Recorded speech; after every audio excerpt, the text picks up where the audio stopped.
Salamat berjumpa lagi. Welcome to ASEAN Today. I'm Dalton TANONAKA of Indonesia's Metro TV at the ASEAN Secretariat in Jakarta. Hi, I'm Glenda Chung of Singapore's Channel News Asia, and this is your monthly look at the dynamic Southeast region. We begin this month with a special birthday. ASEAN made 46 years old on August 8th. Celebrations were held later in the month because of the Eid al-Fitr Islamic holidays. Flags were proudly flown of all 10 member states here at the Secretariat. A theme of Our People, Our Future Together was the focus of the event, emphasizing the human capital in ASEAN's community building efforts heading into 2015. We have also achieved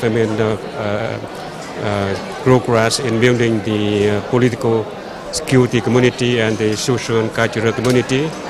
And we are quite sure that by December 2015, the deadline we have set, we would be having the community in place. 2015 is when ASEAN plans on having an integrated economic community. 3 ASEAN states celebrated their Independence Days in August. On August 9th, Singapore observed its 48th birthday. Nearly 30,000 people gathered at the Marina Bay floating platform for a National Day parade.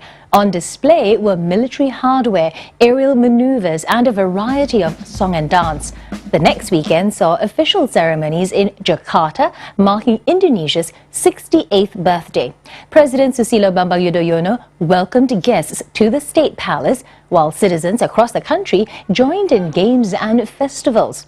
And Malaysians celebrated 56 years of independence on August 31st with fireworks and the flying of the Jalur Gemilang Malaysian flag throughout the country. Filipino boxing star Manny Pacquiao says he's thinking about running for president after hanging up his gloves. The former world champion and 2-term congressman was in Beijing to announce his next fight when he said he aspired for the country's top job.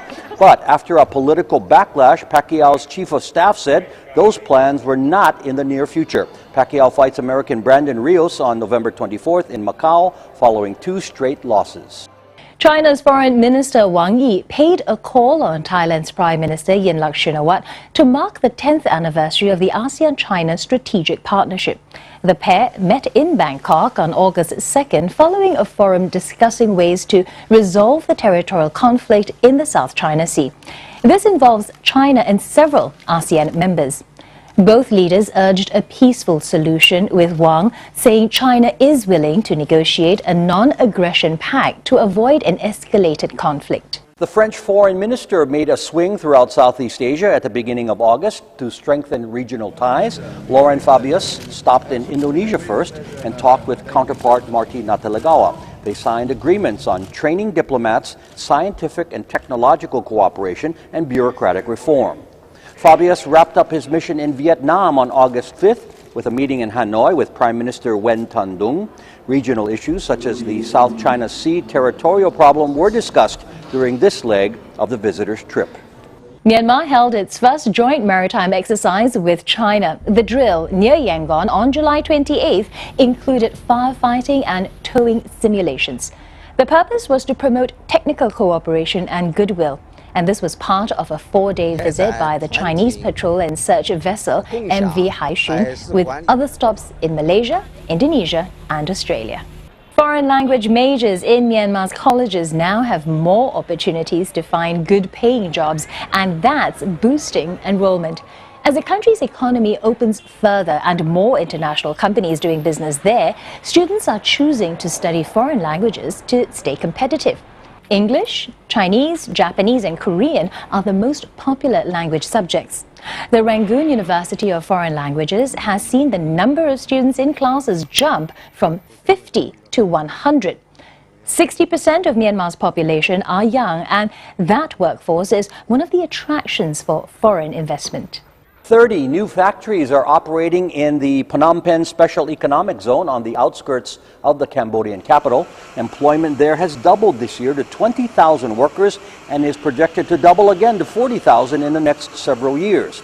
International companies are moving in to reduce their reliance on factories in China. Compensation for workers in Cambodia are on average 4 times less than in China. Foreign direct investment in Cambodia rose 70% in 2012 from the year before. An industry event called Shoe and Leather Vietnam brought out the creativity in designers wanting to step up their business. ASEAN Today's Robelin Purba reports. This recent event showcasing unusual shoe designs attracted wholesale attention in Ho Chi Minh. This is heaven for shoe lovers, with styles like this one inspired by US pop star Lady Gaga. The red and green leather knee-high boots stand on 10-inch platforms and decorated with hearts, diamonds, clubs, and spade images. Another pair of shoes was shaped like a woman kneeling, made of fornica, a light and scented wood indigenous to Vietnam. Acne thì nó chính là lấy lên cái đường cong của người phụ nữ để làm điểm nhấn chính cho cái bộ giày của mình.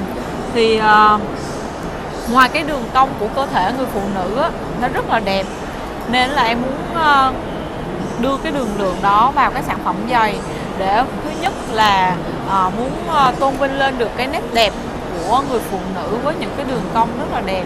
The fair also showcased men and children's shoes with a variety of designs for maximum appeal.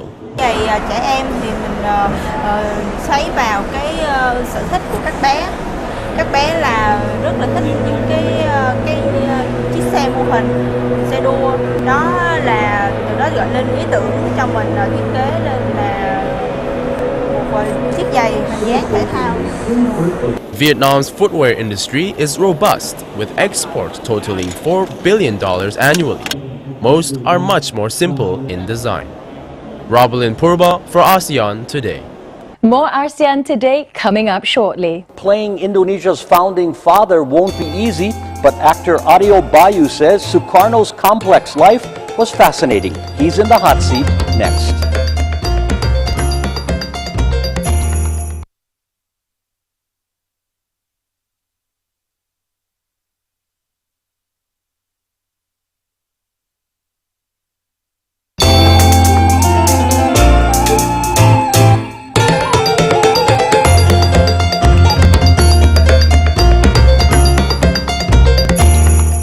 You're watching ASEAN Today. I'm Glenda Chong in Singapore. And I'm Dalton TANONAKA in Jakarta. A busy Indonesian actor is about to play the role of his life. Adio Bayu will portray founding father Sukarno in a film due out later this year. He's also hoping to do more roles in English.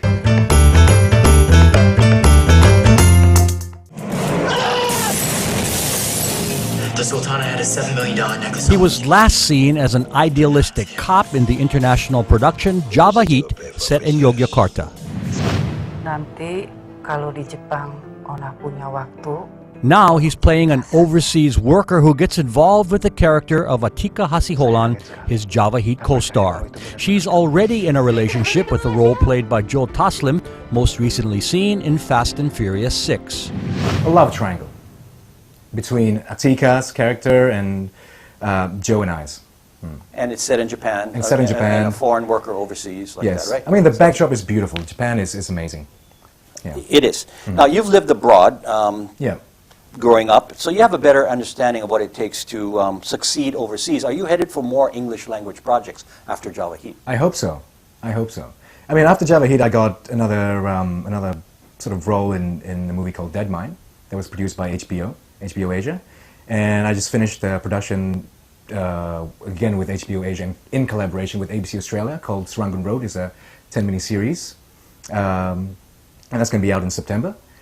And after, I hope I'll be getting more sort of film, English-speaking film roles. I'm also hoping to go to America just to see, what my luck is going to be. Well, good luck to you on that. Thank now, you very much. One movie coming up, and as I said, I don't know where you find the time to do all your projects, but you're going to play Founding Father Sukarno in a movie that's coming out later this year. Yes. How do you prepare to play a legendary icon like that?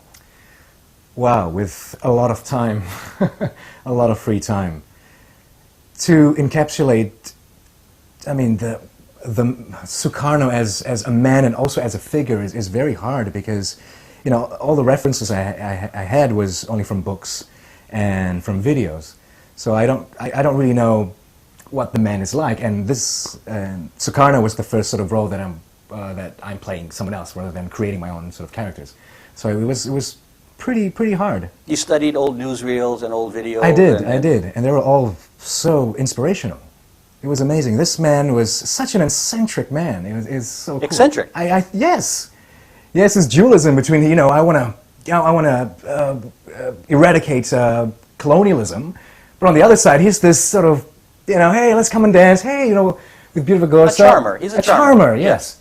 So especially at that time where Indonesia, you know, post World War II, it's such an amazing, charismatic character to sort of represent us. Bayu is 28 years old and spent 10 years of his life growing up in New Zealand. More ASEAN Today is coming up shortly. We profile Cambodia's leader following tough election battle, and then we chill out in Manila's hottest bar, but you'll need a jacket.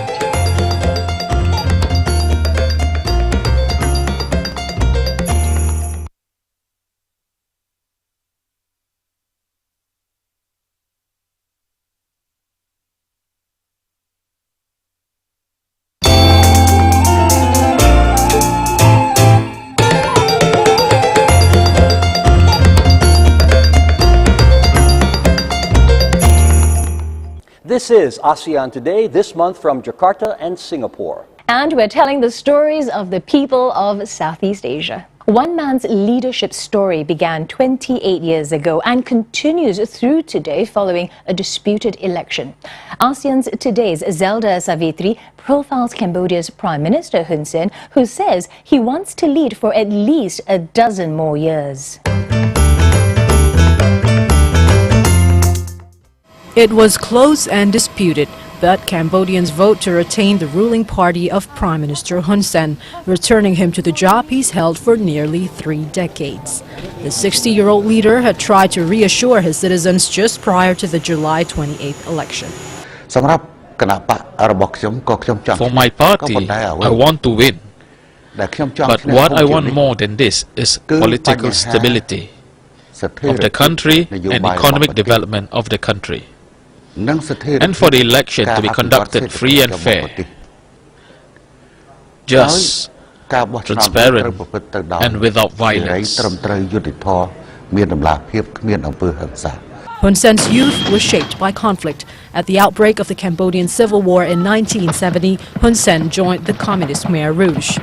He fled to Vietnam in 1977 to escape a leadership purge by Pol Pot, returning 2 years later. After rising to the rank of foreign minister, he won the top job in 1985, and by late 80s, he was representing Cambodia at peace talks in Paris. When Hun Sen lost free elections in 1993, he refused to stand down, threatening war. As part of a compromise, Cambodia installed 2 co-prime ministers who were bitter opponents. A confrontation was inevitable, and 4 years later it came. Bloody fighting lasted for 2 days, and in the end, Hun Sen was the sole leader. His electoral support has come primarily from the rural poor, the beneficiaries of development programs and gifts. Election officials said they worked to get all eligible voters to the polls.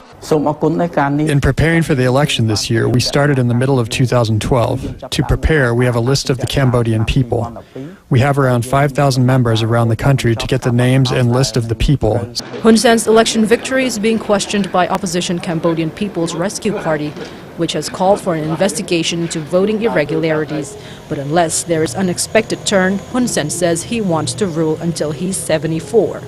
14 more years. Zelda Savitri for ASEAN Today. Here are several events on the ASEAN calendar. Singapore will host the 13th ASEAN Food Conference at the Singapore Expo from September 8th to the 11th. The ASEAN Ceramics 2013 exhibition will be staged at the Bangkok International Exhibition Center from the 11th to the 13th. And a boat racing festival is set for Khammouan Province in Laos on September 19th. Keeping cool in the Philippines is a bit easier with the opening of a unique destination. ASEAN Today's Sylvia Iskandar explains. A place to escape from the heat of Manila brings in sweaty customers. The Imperial Ice Bar is located in the trendy Bonifacio district and attracting those eager to chill out and try something different. It provides customers a frozen experience, complete with tables and vodka glasses made of ice. The temperature is capped at -5 degrees Celsius or 23 degrees Fahrenheit. To go with the cold, managers provide clothing appropriate to the climate. When people come in, usually, rarely do they have the proper gear to be in -5 temperature. So what we've done is we've had a very talented local designer build something from us from scratch. We wanted it to be something stylish, yet efficient in this temperature. So we have jackets, jackets and gloves, and hats for our customers. Before entering, customers must sign a waiver that says they are allowed to be on ice for a maximum 20 minutes. If they don't, management will not be liable for reactions including frostbite. It is cold, but I like it. It's a good contrast to the sweltering heat of Manila. For 500 pesos or $12, customers get 2 vodka shots and a 20-minute stay. They can move over to regular dance floor, staying cool after a chilly reception. Zilfia Iskandar for ASEAN Today. We want your feedback from throughout the ASEAN region and beyond. Joining us with this month's comments is Duradi Sidichanya of the ASEAN Secretariat. Dee, always nice to see you. And you always come up with some great feedback. Yes, and we're getting more and more every month. And this month, Dalton, the first feedback comes from Yanua. He tweeted this: "I love ASEAN more due to ASEAN Today." Good to hear, Yanua. This tweet was posted by Ross. Remember to utilize social media for the young generation. That's why we monitor all feedback we get through us. And here's an ASEAN Today video email. Hi, I'm Eugene from Australia. I live in Yangon, Myanmar. My question is, how will Myanmar and other ASEAN countries cope with the challenge of communicating with each other? Will they use English? Will they use other languages? Eugene, the official working language of ASEAN has been English from the beginning. Let us know what you're thinking. Please email us at aseantoday.tv@gmail.com. Post something on our Facebook page or tweet us at ASEAN Today TV. And that's this month's feedback, Dalton. All right. Thank you very much, Dee. Glenda? A lost city in Cambodia was recently uncovered with the help of new technology. The remnants of Mahendrapavata were found in mid-June in Siem Reap. Crews used the laser mapping technique called LIDAR, which made it possible for archaeologists to profile the ground beneath Mount Kulen. Mahendrapavata was buried under thick jungle and landmines laid during Cambodia's civil war. It's believed the city was tied to King Jayavarman II. He liberated the nation from the Javanese and reunited the country's warring states. And that's ASEAN Today for this month. I'm Glenda Chong of Channel News Asia in Singapore. Always great to work with you, Glenda. I'm Dalton TANONAKA of Indonesia's Metro TV in Jakarta. Terima kasih and see you again next month.